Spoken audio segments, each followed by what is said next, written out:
Estados Unidos confía en que la OTAN aceptará como miembros a Finlandia y a Suecia, al tiempo que reabrió la embajada estadounidense en Kiev, mientras que Rusia expulsará a diplomáticos de Francia, Italia y España.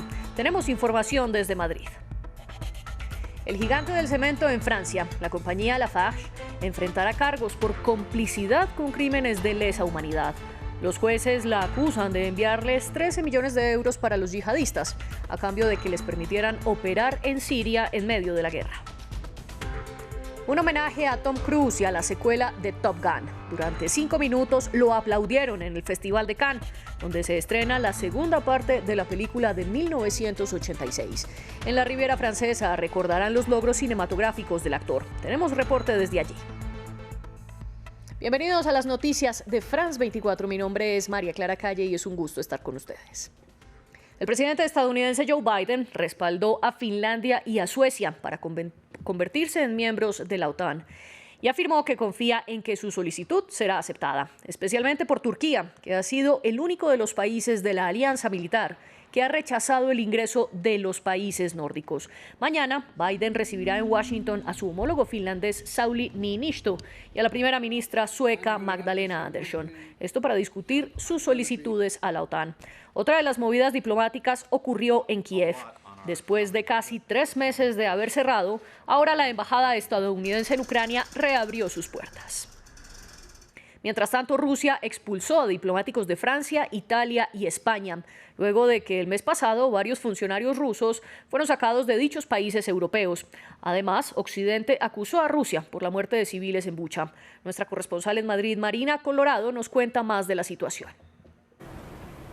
El anuncio de la expulsión de 27 integrantes del personal de la Embajada y Consulado español en Rusia ha llegado durante una reunión entre el Ministerio de Asuntos Exteriores ruso y el embajador de España en Moscú. Es la respuesta simétrica que en Madrid habían estado esperando desde que el 5 de abril España expulsará a la misma cantidad de diplomáticos rusos. La expulsión de entonces, que afectó al 60% de la plantilla de la Embajada de la Federación Rusa en la capital española, fue la materialización del rechazo a la invasión de Ucrania iniciada a finales de febrero y sobre todo a los posibles crímenes de guerra cometidos por el ejército liderado por Vladimir Putin en varias ciudades ucranianas como Bucha o Borodianka. El embajador de España en Rusia no se ha visto afectado por esta decisión respuesta de Moscú, ya que España mantuvo en su puesto al jefe de la delegación diplomática rusa en Madrid para dejar, según el Ministerio de Asuntos Exteriores de España, José Manuel Álvarez, una línea de diálogo abierta entre ambos países. El Ministerio de Asuntos Exteriores español ha rechazado esta decisión de Rusia que obliga a los empleados a abandonar el país en una semana. Los anuncios de Moscú, que afectan a varios países hostiles, como los denomina el Kremlin, se dan mientras Finlandia y Suecia pretenden unirse a la OTAN, un proceso que han apoyado todos los países integrantes del organismo, excepto Turquía. Avanza el primer juicio por crímenes de guerra en Ucrania. Hoy el soldado acusado de matar a un civil desarmado se declaró culpable. El uniformado ruso de 21 años enfrentaría una sentencia a cadena perpetua por asesinato premeditado. Rusia dice que no tiene información del militar en juicio. Veamos más en el siguiente informe. Se ha convertido en el primer rostro de los presuntos crímenes de guerra rusos. Vadim Shishimarin, de 21 años, está acusado de matar a un hombre desarmado de 62 en la región de Sumy, al noreste del país, en febrero, apenas unos días después de que comenzara la invasión. Él y otros 4 soldados supuestamente robaron un vehículo y estaban huyendo, cuando se encontraron con el hombre y lo mataron para evitar ser denunciados. La fiscal superior de Ucrania dice que el juicio, que tiene lugar en medio del conflicto en curso, pretende entregar un mensaje. Con este primer juicio estamos enviando una señal clara de que todos los autores, todas las personas que ordenaron o ayudaron a cometer crímenes en Ucrania no podrán evitar su responsabilidad. También están en marcha varias investigaciones internacionales con la participación de la ONU y la Corte Penal Internacional. Muchas se centran en el suburbio de Bucha, en Kiev, donde se encontraron los cadáveres de cientos de civiles tras la retirada de las tropas rusas a principios de abril. Mientras tanto, los fiscales ucranianos avanzan en la investigación de más de 11.000 casos y se espera que otros 2 también se desarrollen rápidamente.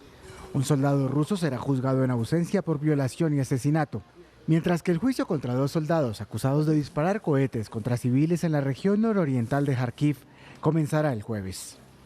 Y en Mariupol crece el número de soldados ucranianos que salieron de la planta Azovstal. El Ministerio de Defensa ruso afirmó que hoy 694 combatientes se rindieron, con lo que ya van 959 en poder de las tropas de Moscú. Kiev no habla de rendiciones, sino que sostiene que sus militares fueron evacuados y pide negociar un intercambio de prisioneros. Se desconoce cuántas personas siguen dentro de la acería, aunque líderes separatistas prorrusos afirman que varios de los comandantes ucranianos siguen luchando desde la planta. Y en noticias de Francia, un tribunal de apelación de París confirmó que Lafarge, el gigante del cemento francés que luego se fusionó con Holcim, debe enfrentar cargos de complicidad en crímenes contra la humanidad. Acusan a la empresa de supuestos sobornos al autodenominado Estado Islámico y otros grupos yihadistas durante la guerra en Siria. Anteriormente, Lafarge ya había sido acusada por ese crimen, pero en una apelación logró retirar el cargo. Ahora vuelve a enfrentar la investigación más delicada. Una decisión aclamada por grupos de derechos humanos. Un tribunal de apelación de París confirmó que Lafarge debería recibir cargos de complicidad en crímenes contra la humanidad, la primera empresa francesa en encarar tales cargos. A inicios de 2012, el conflicto sirio se intensificó en el norte del país y muchas empresas francesas decidieron cerrar, pero no Lafarge, que quiso mantener su cementera funcionando. Consciente del peligro, la compañía francesa estableció contacto con varios grupos armados que operaban en la zona, incluido el autodenominado Estado Islámico. Los jueces acusan a Lafarge de desviar al menos 13 millones de euros a yihadistas a cambio de libertad de movimiento para su personal y equipamiento. Descubierto por un grupo de periodistas en verano de 2016, la investigación provocó un gran escándalo. Ese mismo año, el ministro de Economía francés abrió una investigación preliminar contra la compañía.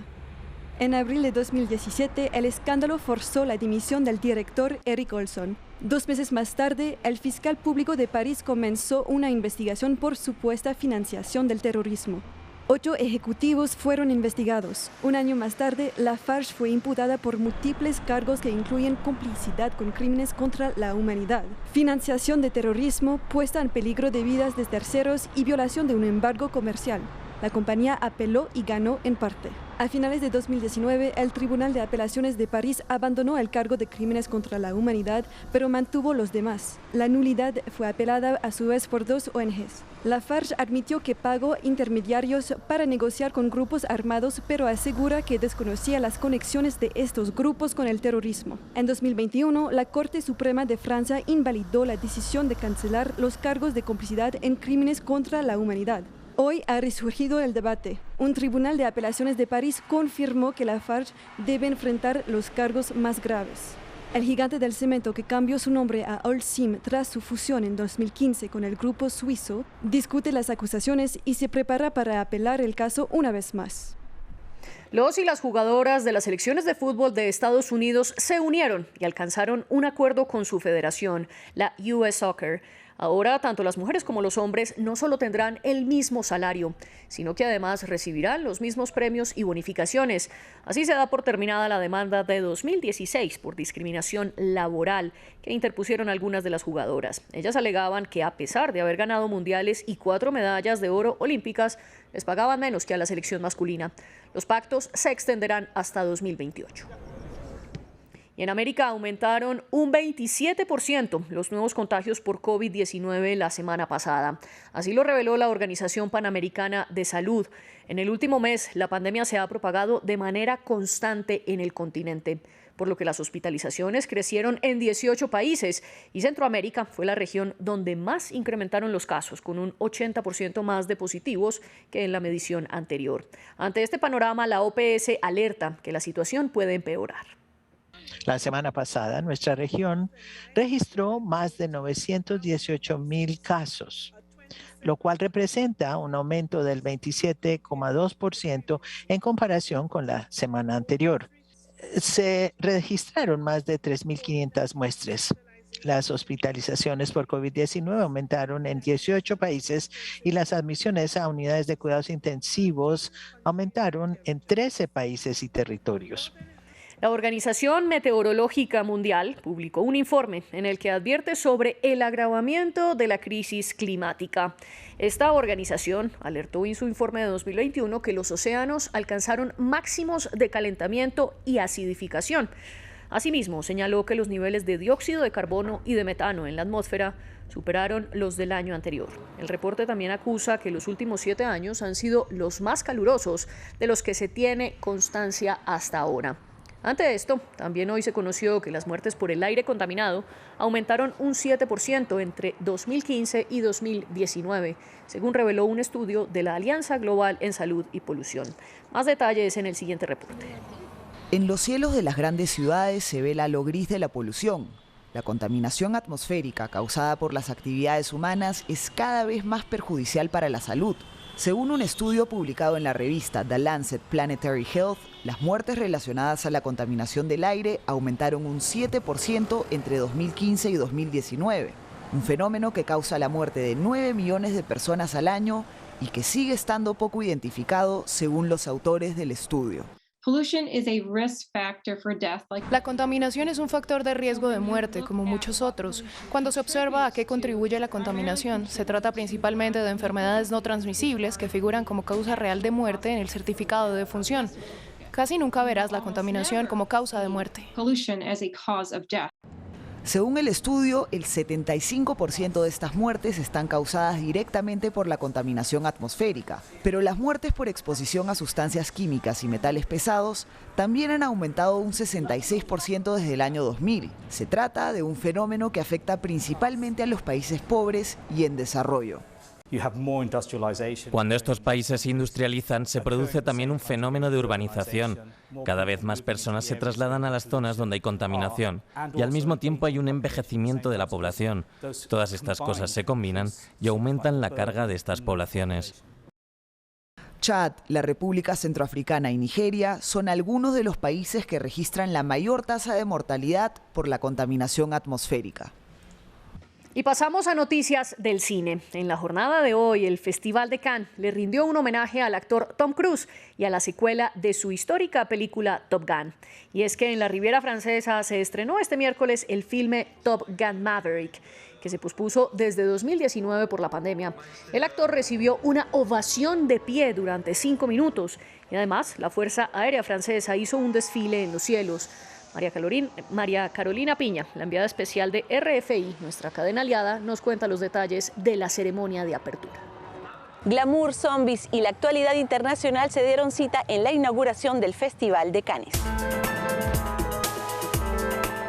El festival de cine más grande del mundo se inauguró en el pequeño balneario de Cannes, como siempre, con una lluvia de estrellas del séptimo arte mundial que desfilaron por la alfombra roja y posaron para los fotógrafos. De Michel Hazanavicius. Se abrió así la edición número 75 del Festival de Cannes, cita que no cerró los ojos ante la guerra en Ucrania y permitió que el presidente ucraniano Volodymyr Zelensky tomara la palabra para hablar del poder del cine y denunciar una vez más la invasión rusa a su país. On continue de tourner, on n'arrête pas la caméra. C'est mon film. Tu fermes ta gueule. Tu me fais chier depuis le début des répétitions. Alors maintenant tu fermes ta grande gueule de con. La velada concluyó con la proyección fuera de la competencia de la cinta Final Cut del francés Michel Hazanavicius, cinta hilarante que cuenta el rodaje de una película de zombies de tercera categoría.